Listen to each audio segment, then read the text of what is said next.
మన సంఘానికి అప్పుడప్పుడు వస్తుంటారు దైవజనులు జాకబ్ పాస్టర్ గారు. ఆయన జీవితంలో జరిగినటువంటి ఒక విషయాన్ని ఇంతకు ముందే నాతో పంచుకున్నారు. ఆ విషయాన్ని నేను మీతో చెప్తున్నాను. దోసపాడు అనేటటువంటి ఒక ఊరు. ఆ ఊరిలో ఒక చర్చ్ ఉంది. చర్చ్ 1 సెంటున్నర స్థలంలో చర్చ్ ఎప్పుడో కట్టించారు.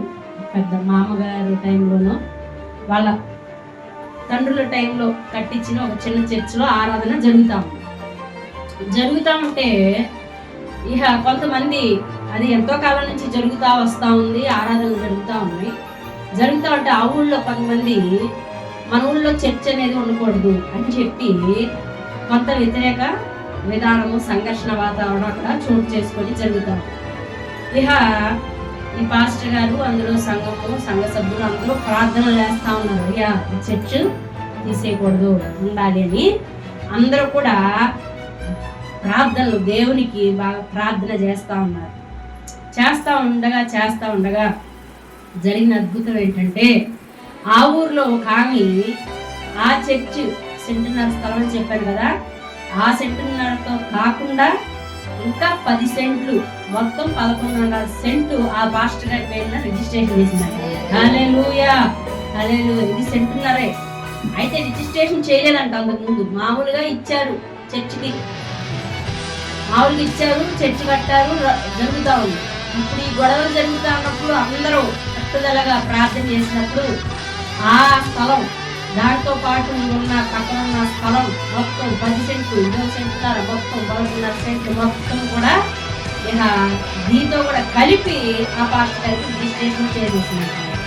అలా ఇది దేవుడు చేసిన నిజంగా గొప్ప కార్యం. అంటే ఒక శోధన వచ్చిందంటే దాని వెనక దేవుడు జయకరమైన జీవితం ఇస్తాడంటానికి ఇదే ఉదాహరణ. ఒకవేళ ఇప్పుడు అక్కడ ఏ శోధన రాలా, ఎప్పటికీ కూడా అది ఎప్పుడు ఎవరికి కాకుండా అలాగే ఉండిపోయేది. ఎవరి పేరు మీద లేదు కదండి. ఆ రోజుల్లో పెద్దలు ఇచ్చారు, 1 సెంటున్నర వేసుకోండి చర్చ్ అని, అలాగే ఉంది. అది చర్చ్ పేరు మీద కానీ దైవజనుల పేరు మీద కానీ ఎవరి పేరు మీద లేదు. ఎవరి పేరు మీద ఉందంటే ఆ ఇచ్చిన పితరుల పేర్ల మీద అక్కడ అలాగే ఉండిపోయింది. ఎవరి పేరు మీద అలా ఉండిపోయింది.